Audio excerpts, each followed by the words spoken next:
नमस्कार दोस्तों, स्वागत है आपका आपके अपने YouTube channel RBSC online classes में।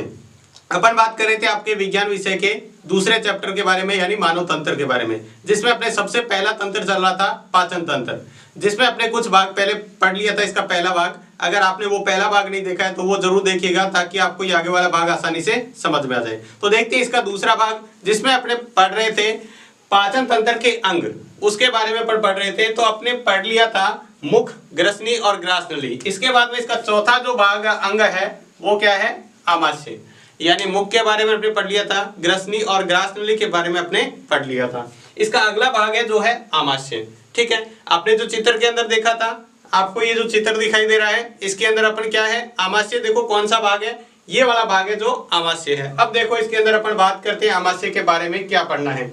तो देखो आमाशय क्या होता है? ग्रास नली का ग्रास नली का जो आगे वाला भाग होता है वो क्या होता है? आमाशय। यानी ग्रास नली के अंतिम भाग, जो ग्रास नली जहां पर खत्म होती है और जो अगला अंग स्टार्ट होता है वो कौन सा होता है? पाचन तंत्र का आमाशय।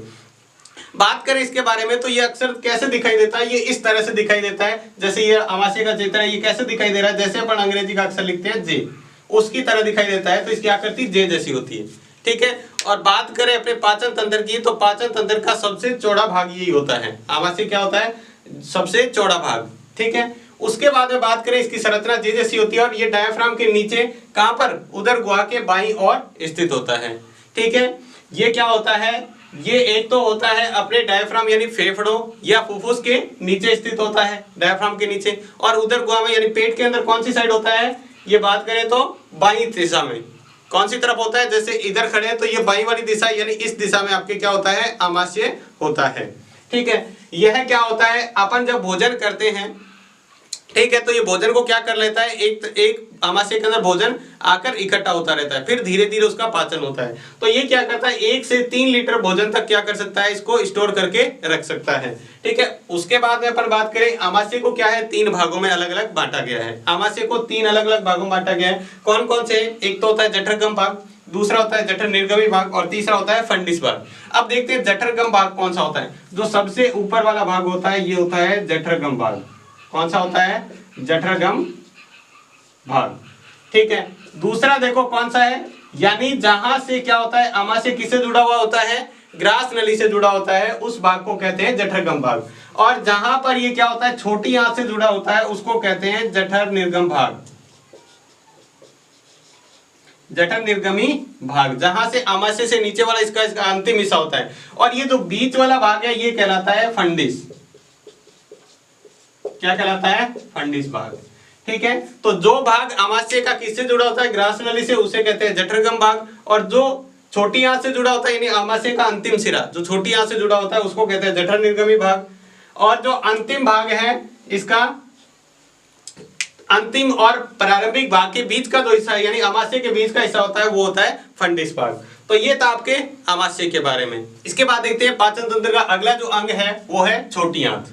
छोटी आंत पाचन का सबसे कहे तो लंबा भाग भी यही होता है और सबसे महत्वपूर्ण भाग यही है। पाचन तंत्र का जो सबसे महत्वपूर्ण भाग की बात करें तो वो कौन सा है? छोटी आंत। देखो इसके बारे में बात करते हैं। पाचन तंत्र का सबसे महत्वपूर्ण, वैसे तो पाचन तंत्र के सभी अंग क्या है? महत्वपूर्ण है, अपना अपना कोई ना कोई वो कार्य करते हैं, लेकिन सबसे महत्वपूर्ण की बात करें तो छोटी आंत होता है। और ये सबसे लंबा भाग भी होता है, जो आमाशय में बड़ी आंत तक फैला होता है। कहां से? आमाशय से बड़ी आंत तक, जो आमाशय के अंतिम भाग से शुरू होकर बड़ी आंत के स्टार्टिंग तक होता है। ठीक है, इसमें भोजन का सर्वाधिक पाचन एवं अवशोषण होता है, जो आपको पहले बता दिया। सबसे अधिक पाचन और क्या होता है? अवशोषण इसके अंदर होता है। पचित भोजन का अवशोषण भी इसी के अंदर होता है। इसकी औसत लंबाई लगभग कितनी होती है? 7 मीटर के करीब। आपने बात की थी आहार नाल, जो कितना होता है? 8 से लगा के 10 मीटर, और 7 मीटर औसत इसकी लंबाई होती है। यानी बाकी भाग बचा हुआ है वो बहुत छोटा होता है। ठीक है, अब बात करें छोटी आंत के भाग, तो छोटी आंत को भी 3 भागों में बांटा गया है, ग्रहणी, अगर सुद्रांत और सुदांत्र और सुदांत्र। देखो ग्रहणी क्या होती है? जो ये बात करी थी, छोटी आंत का जो सबसे आगे का भाग होता है और सबसे लंबा भाग होता है।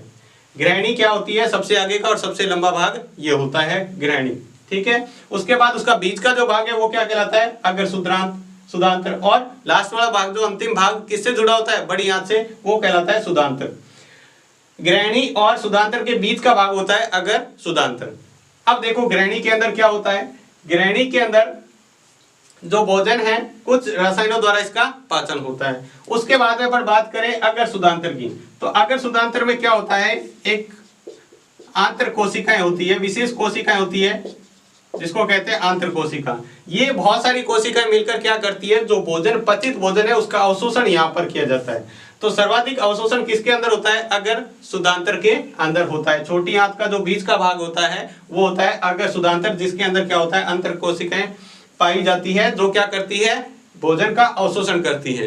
जो किसकी तरह होती है, अपने बाल के जैसे होती है, जो भोजन का क्या करती है, अवशोषण करती है। इसके बाद देखो सुदांतर। सुदांतर में क्या होता है, ये पाचन तंत्र में छोटी आंत का सबसे अंतिम भाग होता है जो बड़ी आंत से जुड़ा हुआ रहता है। इसके अंदर किस किस का पाचन होता है, एक तो विटामिन का पाचन, जो विटामिन है उसका अवशोषण, और साथ में क्या होता है, पित्त लवण जो होते हैं, ठीक है, उसका यहाँ पर क्या होता है, पाचन सुदांतर में होता है। तो ये था छोटी आंत के बारे में, ठीक है। ये एक तो सबसे महत्वपूर्ण याद रखना है कि ये सबसे पाचन तंत्र का महत्वपूर्ण भाग होता है, ठीक है। इसके जो 3 भाग हैं, ये अगर सुदांतर के अंदर क्या है, ये पाया जाता है आंतर कोशिकाएं जो क्या करती है, भोजन का अवशोषण का कार्य करती है। अब भोजन पच गया तो उसको अवशोषण भी करना पड़ेगा शरीर को, ताकि अपने शरीर को क्या मिल सके, ऊर्जा मिल सके। तो ये था इसका अगला भाग, छोटी आंत। इसके बाद देखते हैं अपन पाचन तंत्र का जो अगला अंग है वो है बड़ी आंत। छोटी आंत के बाद कौन सा आता है अंग, बड़ी आंत। तो देखो बड़ी आंत क्या है, यह सुदांतर, यानी छोटी आंत का अंतिम भाग कौन सा था, सुदांतर। सुदांतर के जो आगे का भाग होता है वो कौन सा होता है, बड़ी आंत, ठीक है। बड़ी आंत का मुख्य कार्य क्या है, एक तो ये जल का अवशोषण कर रहा है। अब जो छोटी आंत के अंदर जो भोजन था, अपने शुरू से मुख से लगा के छोटी आंत तक जो भोजन का पाचन हो चुका है, अब जो भोजन बच गया है, ऐसा नहीं है कि सारा अपन भोजन करते हैं उसका सभी का पूरे भोजन का पाचन हो जाता है। भोजन बहुत ज्यादा मात्रा में क्या हो जाता है, अपचित भोजन बच जाता है, ठीक है। जो अपचित भोजन है जब वो बड़ी आंत में पहुंचता है तो बड़ी आंत क्या करती है, उसके अंदर से, भोजन के अंदर से जल का और जो खनिज लवण है उसके अंदर, उनका क्या कर लेती है, यानी जो शरीर के लिए आवश्यक पोषक तत्व है उस खाने के अंदर बच गए हैं, उसका क्या कर लेती है, अवशोषण कर लेती है। और क्या करती है, अपचित भोजन को मलद्वार से उत्सर्जित करना इसका काम है। यानी उसके अंदर से अवशोषण कर लिया और मलद्वार से क्या करते हैं, जो अपचित भोजन है उसको बाहर भी शरीर से करना भी क्या है, बड़ी आंत के आगे का भाग होता है। इसके बाद में बड़ी आंत को भी कितने भागों में बांटा गया है, 3 भागों में। इसकी लंबाई लगभग कितनी होती है, लगभग इस बड़ी आंत की लंबाई है, ये देखो बड़ी आंत का चित्र है, इसकी लंबाई लगभग 1.3 मीटर के करीब होती है, 1.3 मीटर के करीब, ठीक है। अब देखो इसका जो भाग है, सबसे पहला भाग है, इसको भी 3 भागों में बांटा गया। कौन कौन सा, पहला है अंधनाल, दूसरा है वृद्धांतर और तीसरा है मलाशय। ये मलाशय वो है जो अपन पाचन तंत्र का भी अंतिम अंग यही है, मलाशय। तो इसी के बारे में अपन बात करेंगे आगे, मलाशय के बारे में। और ये क्या है, वृत्तांतर का, यानी बड़ी आंत का क्या है, अंतिम भाग भी है। अब देखो इसमें अंदर कौन सा होता है, सबसे पहला ये स्टार्टिंग वाला भाग होता है जो छोटी आंत का, वो क्या, बड़ी आंत का वो क्या होता है, अंधनाल, ठीक है। और जो अंतिम भाग होता है जहां से अपने अपचित भोजन को बाहर करते हैं शरीर से, वो कौन सा होता है, हो गया मलाशय। अब ये जो बाहर, इसके बाद में जो अंतिम बड़ा वाला भाग है, ये सारा का क्या है, वेदांतर। ये कौन सा भाग है, वेदांतर। अब वेदांतर को भी क्या है, अलग अलग भागों में बांटा गया है, जिसको अपन अवरोही, ठीक है, सबसे पहला होता है आरोही, जो यहाँ पर है उसको कहेंगे आरोही। आरोही के बाद में कौन सा होता है, अनुप्रस्थ, ठीक है। अनुप्रस्थ के बाद में कौन सा आता है, अवरोही। ये हो गया आरोही। ये कौन सा हो गया, अनुप्रस्थ, ठीक है। उसके बाद ये कौन सा हो गया, अवरोही। और लास्ट में जो ये है, ये कौन सा होता है, सिग्माकार। ये 4 किसके भाग है, वृद्धांतर के, यानी इसके भाग हैं, ठीक है। इसके अंदर क्या है, कौन कौन सा भाग है, ये जो सारे के सारे वेदांतर के भाग हैं। एक तो अवरोही हो गया, अनुप्रस्थ हो गया, आरोही, अनुप्रस्थ, अवरोही और सिग्माकार। ये 4 किसके भाग है, वेदांतर के। ये होता है बड़ी आंत का जो सबसे बड़ा भाग। पहला भाग होता है अंधनाल और अंतिम भाग होता है मलाशय, ठीक है। इसके अंदर क्या होता है, जो पहले अंधनाल में जो भोजन पच जाता है वहां पर क्या होता है, उसका अवशोषण कर लिया जाता है, जो जो पोषक तत्व है उसका अवशोषण हो जाता है। फिर इसके बाद किस में जाता है, वृद्धांतर हो, वृद्धांतर से जो जो भोजन अपचित भोजन बच जाता है वो सारा क्या कर दिया जाता है, मलाशय से बाहर कर दिया जाता है शरीर से। तो ये था बड़ी आंत। इसके बाद बात करते हैं, अपन बात कर रहे थे बड़ी आंत, यानी अपन कह सकते हैं जो अगला बात करते हैं मलाशय, ये अपन कहें तो ये पाचन तंत्र का अंतिम भाग होता है। पाचन तंत्र का अंतिम भाग मलाशय, या फिर कह सकते हैं बड़ी आंत का जो 3 भाग अपने पढ़े थे उसका भी अंतिम भाग क्या है, तीसरा भाग मलाशय होता है, ठीक है, तो अलग से अपन उसका नहीं पढ़ेंगे, इसी के अंदर बात करेंगे। तो ये क्या होता है, आहार नाल का अंतिम भाग होता है। मलाशय क्या होता है, आहार नाल का अंतिम भाग, जो अपने मुख से शुरू होकर कहां पर, मल द्वार तक खत्म होती है, तो ये क्या है, उसका सबसे अंतिम भाग होता है। मलाशय के अंतिम भाग को गुदानाल कहते हैं। क्या कहते हैं, गुदानाल कहते हैं, जिससे अपने जो शरीर के अंदर अपचित भोजन लास्ट में बच गया था, जो अपशिष्ट के रूप में था, उससे क्या कर दिया जाता है, शरीर से बाहर कर दिया जाता है। ठीक है, ये गुदानाल के रास्ते बाहर खुलती है। गुदानाल के रास्ते क्या होता है, मलद्वार बाहर खुलता है, जिसमें क्या होते हैं, जिससे अपशिष्ट पदार्थ क्या करते हैं, शरीर से बाहर निकाल दिए जाते हैं। ये क्या होती है, थैलेनुमा संरचना होती है। मलाशय क्या होता है, एक थैलेनुमा संरचना होती है, जिसके अंदर जो अपचित भोजन होता है वो वहां जमा हो जाता है। और उसके बाद में क्या होता है, गुदा अवरोधनी वॉल, जिसको कहते हैं गुदा अवरोधनी वॉल, यानी वॉल, जिसकी सहायता से क्या होता है, अपशिष्ट भोजन समय समय पर इसके द्वारा बाहर कर दिया जाता है। ये वॉल होता है जिससे अपने क्या करते हैं, नियंत्रित करते हैं इसको, जब चाहे शरीर से इसको अपशिष्ट पदार्थ को बाहर कर सकते हैं। तो ये था आपके पाचन तंत्र के सभी जो अंग हैं उसके बारे में। तो देखें, अपने पाचन तंत्र के सभी अंगों के बारे में अपनी बात कर ली थी। अब अपन बात करेंगे जो पाचन तंत्र के अंदर काम आने वाली ग्रंथियां हैं उसके बारे में। तो पहले थोड़ी सी जानकारी प्राप्त कर लेते हैं, ये ग्रंथियां हैं क्या और अंग हैं क्या। अंग तो आपने बात कर लिया था। ग्रंथियां देखो क्या होती है, एक प्रकार के उत्तकों का समूह होती है, यानी एक प्रकार के उत्तक होते हैं। ठीक है, इसके अंदर क्या है, ग्रंथियां उसे कहते हैं जो कुछ ना कुछ रसायन या एंजाइम या हार्मोन का स्त्रावण करती है, यानी या तो एंजाइम छोड़ती है या हार्मोन का स्त्रावण करती है, जो अपने पाचन में सहायता करते हैं, उसे कहते हैं ग्रंथि। देखो, अपने जो पाचन तंत्र के अंदर ग्रंथियां हैं वो 3 ग्रंथियां काम आती है जो पाचन के लिए सहायक होती है, लार ग्रंथि, यकृत और अग्नाशय। ये 3 ग्रंथियां जो पाचन के जो है तंत्र उसके अंदर में होती है। उसके बाद देखो अपने जो अलग अलग इसके बारे में पढ़ेंगे। तो सबसे पहले देखते हैं लार ग्रंथि। लार ग्रंथि अपने देखो, जब भी खाना खाते हैं तो मुंह के अंदर क्या बनती है, लार बनती है। ठीक है, वो लार क्या होती है, भोजन को पचाने में बहुत सहायता करती है। एक तो लार का काम क्या है, भोजन को गीला करना, जैसे जैसे लार मिलेगी तो भोजन गीला हो जाएगा। ये जो भोजन गीला होता है, ठीक है, इसके बाद में ये भोजन जो है गीला होने के बाद में साथ साथ और भी काम करती है लार, जो स्टार्च को पचाने का, भोजन को गीला और उसको आगे पहुंचाने का, जिससे वो भोजन क्या है, आगे पहुंचता है, चिकना और घुलनशील बनाती है। ठीक है, तो इस तरह के कार्य भी हैं इसके। तो देख लेते हैं, पहला लार ग्रंथि है। यह क्या करती है, यह ग्रंथि मुख के अंदर लार उत्पन्न करती है। मुंह में क्या करती है, लार। जैसे अपन भोजन वगैरह करते हैं तो अपने मुंह के अंदर क्या आ जाती है, लार आ जाती है। ठीक है, लार का मुख्य कार्य क्या है, देखो इसका मुख्य कार्य एक तो स्टार्च का पाचन है, यानी स्टार्च को पचाने में सहायता करती है, भोजन को चिकना और घुलनशील बनाती है। भोजन जो अपने मुंह में अंदर चला गया उसको क्या करेगी, चिकना बनाएगी। ठीक है, इसके अंदर एक श्लेष्मा जैसा भी पदार्थ होता है, श्लेष्मा मतलब जो चिकना पदार्थ, ठीक है, वो उसको एक तो चिकना बना देती है और घुलनशील। ठीक है, और साथ में क्या करती है, दांतों की, मुख की और जीभ की सफाई का कार्य भी ये लार करती है, जिससे अपने क्या होते हैं, दांत, मुंह और जीभ साफ होते हैं। वो भी किससे होते हैं, इसी लार की वजह से। तो ये है अपनी लार ग्रंथि। अब देखो, लार ग्रंथि के प्रकार होते हैं 3। कौन से, 3 प्रकार होते हैं। देखो कौन से, एक तो हो गया कर्णपूर्व ग्रंथि, दूसरा अधोजंब ग्रंथि और तीसरा अधोजीवा ग्रंथि।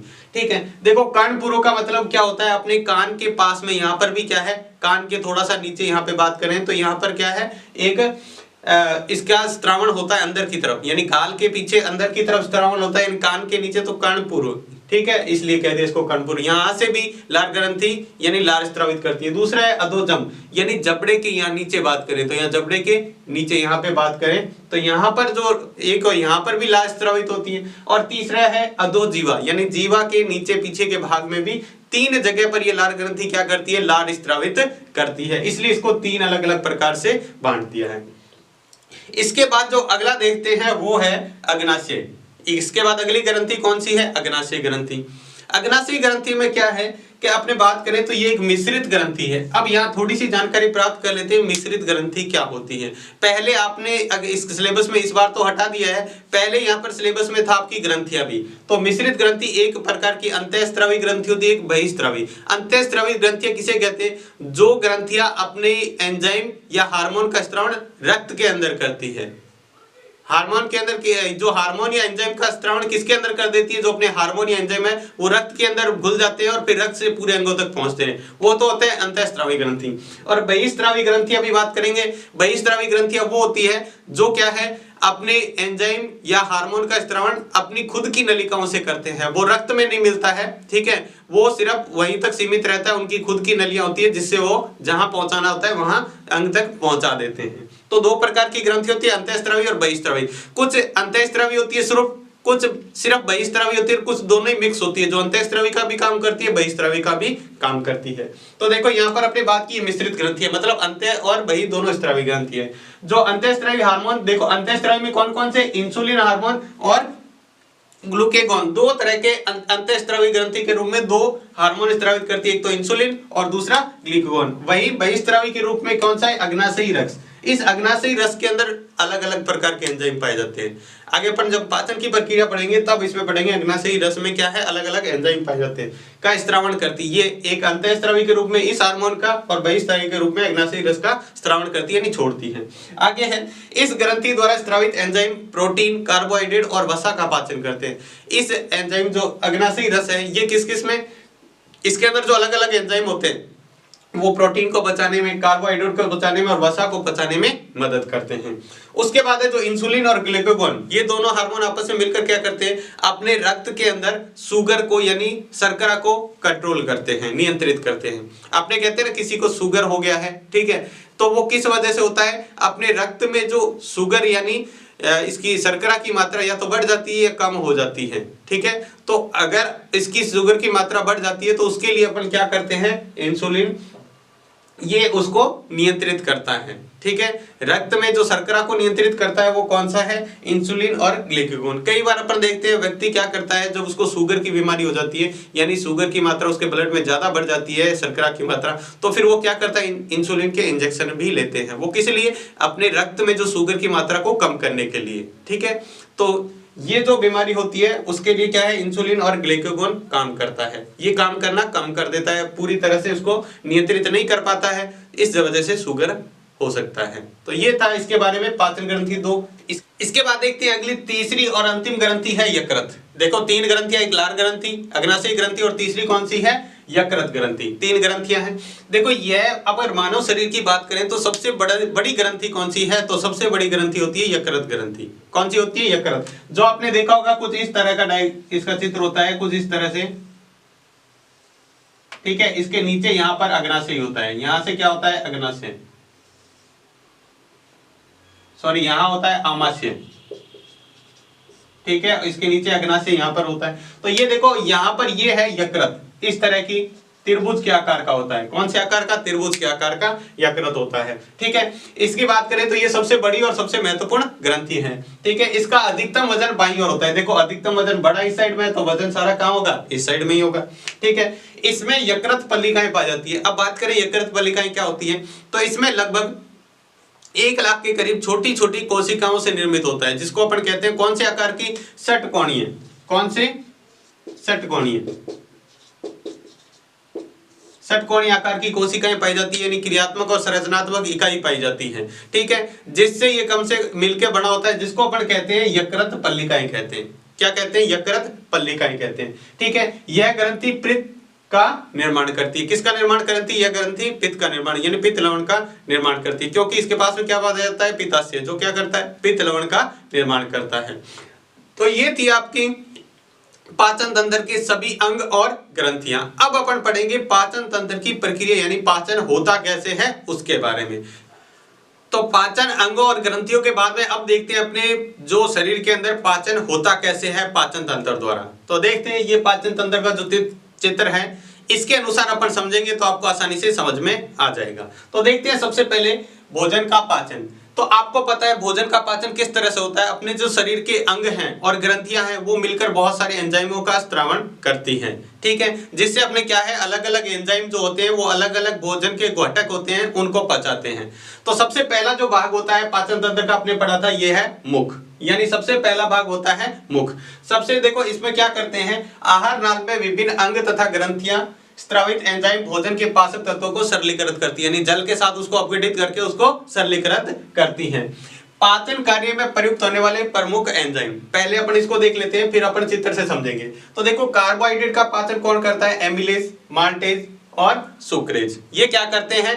ये जो एंजाइम है वो कार्बोहाइड्रेट को पचाते हैं। वही बात करें प्रोटीन की, तो प्रोटीन को जो पचाने वाले एंजाइम है यानी उसको सरलीकृत करने वाले जो एंजाइम है वो है ट्रिप्सिन, काइमोट्रिप्सिन और पेप्सिन। ये क्या करते हैं? प्रोटीन को पचाने में सहायता करते हैं। वही वसा को पचाने में यानी वसा का पाइसियन करने में यानी वसा को छोटे छोटे अणुओं में तोड़ने में कौन काम करता है? लाइपेज। ठीक है, उसके बाद है न्यूक्लियेजेज, जिसको बचाने के लिए कौन से एंजाइम है? न्यूक्लियोटाइडेज और न्यूक्लियेजेज। ये क्या करते हैं? न्यूक्लियेजेज को पाचन करते हैं, उसको सरलीकृत करते हैं। अब देखो मेन जो पार्ट होता है स्टार्टिंग में जो स्टार्ट होता है वो होता है अपनी पाचन की प्रक्रिया। देखो पाचन का सबसे पहला अंग होता है मुख। सबसे पहला अंग क्या होता है? मुख। मुख के अंदर क्या होता है? भोजन को चबाने का और साथ में उसको जो लार मिलती है, ठीक है, भोजन चबाते हैं छोटे छोटे टुकड़ों में उसको तोड़ते हैं और साथ में जो भोजन के अंदर क्या होती है? लार होती है, वो वहां मिलाने का काम कौन करता है? मुख गुहा। मुख गुहा किसे कहते हैं? मुख के जो अंदर का भाग है, गुहा मतलब गुफा जैसा जो अंदर का भाग मुख होते हैं, अंदर वाला भाग होता है ये, ठीक है, ये अंदर ये मुख गुहा कहलाता है। ठीक है, भोजन यहाँ पे पहुंचता है। देखो भोजन को चबाने व लार मिलाने का कार्य मुख गुहा द्वारा किया जाता है। अब ये भोजन को क्या करता है? लार क्या करती है? लार का भोजन में काम क्या है? एक तो लार का काम आपको पहले ही बताया था, भोजन को चिकना करना। लार में होता है श्लेष्मा। श्लेष्मा क्या करता है? भोजन को चिकना करता है और आपस में जो सारा भोजन है उसको चिपका के रखता है। ये जो भोजन अब मुंह के अंदर जो भोजन बन चुका है आपस में चिपका हुआ जिसमें लार मिली हुई है उसको कहते हैं बोलस। क्या कहते हैं उसको? बोलस कहते हैं। ध्यान रखना, इसको क्या कहते हैं? बोलस कहते हैं। मुंह के अंदर जो भोजन जिसमें लार मिली हुई है उसको कहते हैं बोलस। अब बोलस क्या करता है? यहाँ मुख से होते हुए कौन सा? क्रमाकुचन गति। कौन सी गति? ये भी ध्यान रखना है, क्रमाकुचन गति। क्रमाकुचन गति का मतलब होता है भोजन धीरे धीरे स्टेप बाय स्टेप आगे बढ़ता है। ठीक है, तो क्रमाकुचन गति करते हुए मुख से कहां पर आता है? ये जो नली होती है एक होती है ग्रसनी। कहां पहुंचता है? ग्रसनी में। ग्रसनी में किसी प्रकार का कोई पाचन नहीं होता है। क्या बात कही? ग्रसनी में किसी प्रकार का कोई पाचन नहीं होता है। ग्रसनी से होते हुए भोजन ग्रास नली में पहुंचता है। कहां में? ग्रास नली में पहुंचता है। और ग्रास नली में भी भोजन क्या होता है? पाचन नहीं होता है। ग्रास नली सिर्फ भोजन को मुख से अपने आगे तक पहुंचाने यानी आमाशय तक पहुंचाने का काम करती है। ग्रसनी से जो भोजन आया उसको आमाशय तक पहुंचाने का काम कौन करती है? ग्रास नली। यहां से भोजन क्रमाकुचन गति करते करते कहां पहुंच जाता है? आमाशय के अंदर पहुंच जाता है। ठीक है, कहां पहुंच जाता है? आमाशय के अंदर। तो देखो क्या लिखा है, भोजन अब बोलस के रूप में क्रमाकुचन गति द्वारा ग्रसनी से भोजन द्वारा ग्रसनी से ग्रास नली और ग्रास नली से कहां पहुंचता है? आमाशय में पहुंचता है। कहां पहुंच जाता है? अब भोजन आमाशय में पहुंच चुका है। ठीक है, लार में उपस्थित अपने बात की थी, लार के अंदर एक एंजाइम पाया जाता है जिसको क्या कहते हैं? टाइलिन या एमिलेस एंजाइम।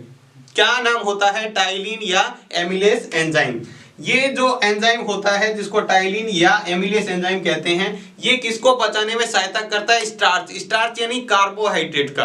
कार्बोहाइड्रेट में क्या पाया जाता है? स्टार्च पाया जाता है। उस स्टार्च को आप देखो बार बार कार्बोहाइड्रेट कह दो या स्टार्च कह दो, एक ही बात है। स्टार्च को पचाने का काम कौन करता है? ये जो एमिलेस या टाइलिन एंजाइम है वो जो जितना अपने भोजन के अंदर कार्बोहाइड्रेट है उसका 30% भोजन को क्या करता है? मुंह के अंदर ही पचा देता है। ये जो अपना मुख है यहीं पर भी पचा देता है। जहां अपनी लार होती है वो लार ही क्या कर देती है? उसको जितना कार्बोहाइड्रेट है अपने भोजन में लिया उसका 30% पचा देती है। तो ये लिखा है 30% भोजन को माल्टोज में अपघटित कर देता है, मतलब जो स्टार्च है उसको छोटे छोटे अणुओं में तोड़ देता है, सरलीकृत कर देता है। ठीक है, अब भोजन अपना कहां पहुंच चुका है? आमाशय के अंदर। अब अपन देखेंगे ये जो सारा है पार्ट, ये अभी तक यहाँ आमाशय में पहुंचने तक का लिखा हुआ है। ठीक है, आमाशय में भोजन अब पहुंच चुका है। अब आमाशय में पाचन किस तरह से होगा वो देखते हैं। तो देखो अब भोजन जो आमाशय में पहुंच चुका है, अब आमाशय की बात करते हैं इसमें किस तरह का पाचन होता है। तो देखो आमाशय में 3 प्रकार के रस स्त्रावित होते हैं। आमाशय में क्या होते हैं? 3 प्रकार के अलग अलग रस स्त्रावित होते हैं। पहला कौन सा है? म्यूकस, दूसरा है प्रोएंजाइम पेप्सिनोजन और तीसरा है HCl अम्ल। देखो एक तो क्या म्यूकस, एक होता है प्रोएंजाइम पेप्सिनोजन और तीसरा होता है HCl अम्ल। ये किस में स्त्रावित होते हैं? ये जो आमाशय है यहाँ पर भोजन पहुंच चुका है, यहाँ पे इसके अंदर स्त्रावित होते हैं। तीनों क्या होते हैं? इसके अंदर स्त्रावित होते हैं। यहाँ पे स्त्रावित होने के बाद ये जो पेप्सिन एंजाइम है ये प्रोटीन का पाचन करता है। ये जो पेप्सिनोजन है, प्रोएंजाइम पेप्सिनोजन, जो अम्लीय वातावरण के साथ मिलकर यानी हाइड्रोक्लोरिक क्या होता है? अम्ल होता है। ठीक है, इसके साथ मिलकर क्या करता है? ये जो पेप्सिनोजन है पेप्सिन का निर्माण करके, और पेप्सिन क्या करता है हमारे शरीर के अंदर प्रोटीन का पाचन करता है। किसका? प्रोटीन का पाचन करता है। लेकिन बात करें नवजात शिशुओं में, यानी जो छोटे बच्चे होते हैं जो अपनी माँ का दूध पीते हैं या जो सिर्फ दूध पर निर्भर होते हैं, उनके में पेप्सिन के साथ साथ एक और एंजाइम पाया जाता है जिसको कहते हैं रेनिन नामक एंजाइम। अच्छी तरह याद रखें, यहाँ 1 नंबर का पर्सन भी बन सकता है। रेनिन एंजाइम पाया जाता है पेप्सिन के साथ, ठीक है। वहां पर पेप्सिन के साथ क्या पाया जाता है? पेप्सिन के स्थान रेनिन नामक एंजाइम पाया जाता है। ये क्या करता है? दूध के अंदर जो प्रोटीन होता है उसको पचाता है, ठीक है। उसके बाद बात करें अपने जो आमाशय है, आमाशय इतना बड़ा भाग होता है कि इसके अंदर जो भोजन करते हैं वो जाके इसके अंदर सारा जो ग्रासनली से होते हुए इसके अंदर जाके स्टोर होता रहता है। यहाँ पर 1 से 3 लीटर भोजन तक स्टोर रह सकता है। कितना?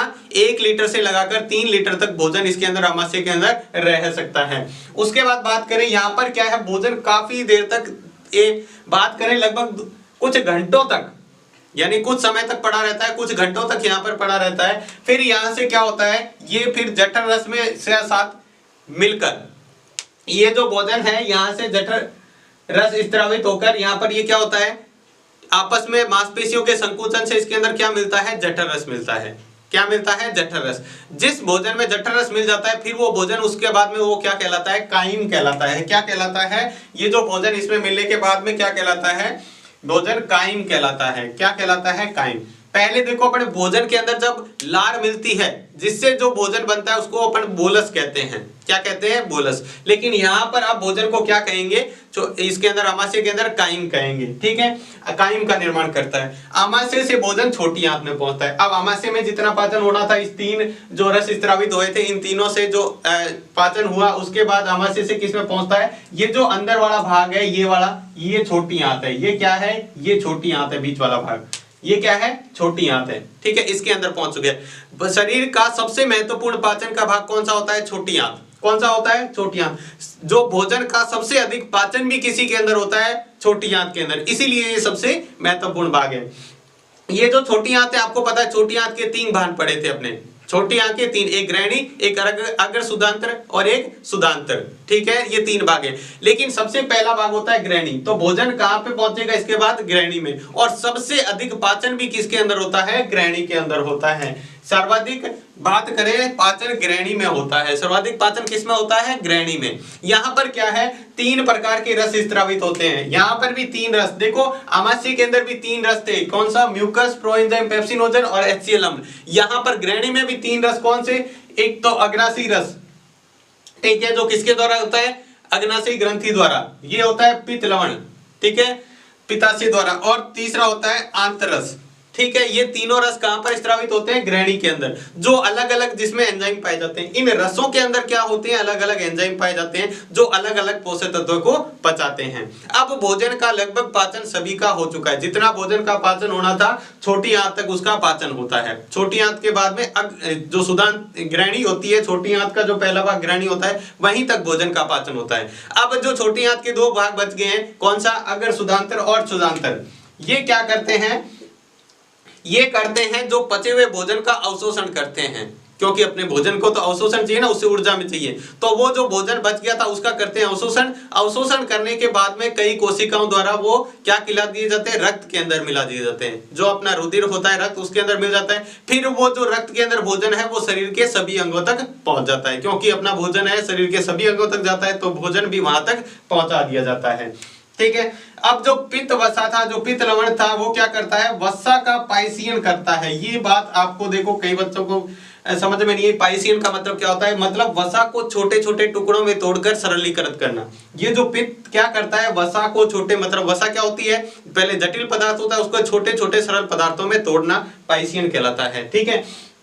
इसके बाद में क्या है? जो अवशोषण विभिन्न कोशिकाओं द्वारा क्या कर लिया जाता है? रक्त में उसका क्या कर दिया जाता है? पहुंचाया जाता है। अब जो अपचित भोजन बच गया है, अब देखो जो छोटी आंत से जो अपचित भोजन बच गया है वो किस में जाएगा? अब ये जो बाहर वाला आपको भाग दिख रहा है, ये वाला जो डार्क, ये क्या है? ये है बड़ी आंत। इसके अंदर पहुंच जाए। छोटी आंत से जो अपचित भोजन बच गया है वो बड़ी आंत में। बड़ी आंत में भी किसी प्रकार का पाचन नहीं होता है। वहां पर क्या होता है? जो भोजन के अंदर जल है और जो और महत्वपूर्ण जो पोषक तत्व रह गए हैं, जो लवण रह गए हैं, खनिज रह गए हैं, उनका क्या कर लिया जाता है? अवशोषण कर लिया जाता है। जो भोजन छोटी आंत से बड़ी आंत में गया वहां पर जल और क्या कर लिया जाता है, अपचित भोजन में से बड़ी आंत में जाता है, वहां पर क्या होता है, मुख्य कार्य जल और लवण का अवशोषण करना। बड़ी आंत क्या करता है, जल और लवण का अवशोषण कर लेती है। उसके बाद में जो भोजन बच गया वो किस में पहुंचता है, मलाशय में। मलाशय में जो इकट्ठा होता रहता है ठोस पदार्थ, ठीक है, फिर आपने क्या करते हैं, उसको गुदा द्वारा उसको शरीर से समय समय पर बाहर कर देते हैं। तो ये था आपका पूरा पाचन तंत्र। तो जिसके अंदर अपने क्या पढ़ा, एक तो पाचन कैसे होता है, पहले पाचन के अंग पढ़े थे, ठीक है, पाचन तंत्र किसे कहते हैं, पाचन किसे कहते हैं, फिर पढ़ा पाचन तंत्र के अंग कौन से हैं, फिर उसके बाद में ग्रंथियां पढ़ी, और अब पढ़ा अपने पाचन प्रक्रिया क्या होती है, किस तरह से अपने शरीर के अंदर पाचन होता है। तो ये था आपका पूरा पाचन तंत्र। उम्मीद है आपको अच्छे से समझ में आ गया होगा। तो आज की क्लास में बस इतना ही। क्लास आपको कैसी लगी हमें कमेंट बॉक्स में लिखकर जरूर बताएं। आपको ये पाचन तंत्र अच्छी तरह से समझ में आया या नहीं आया, ये हमें कमेंट बॉक्स में लिखकर आप जरूर बताएं। तो आज की क्लास में बस इतना ही। अगर आपको क्लास अच्छी लगी है तो लाइक भी करना है और दूसरे बच्चों को शेयर करके भी बताना है।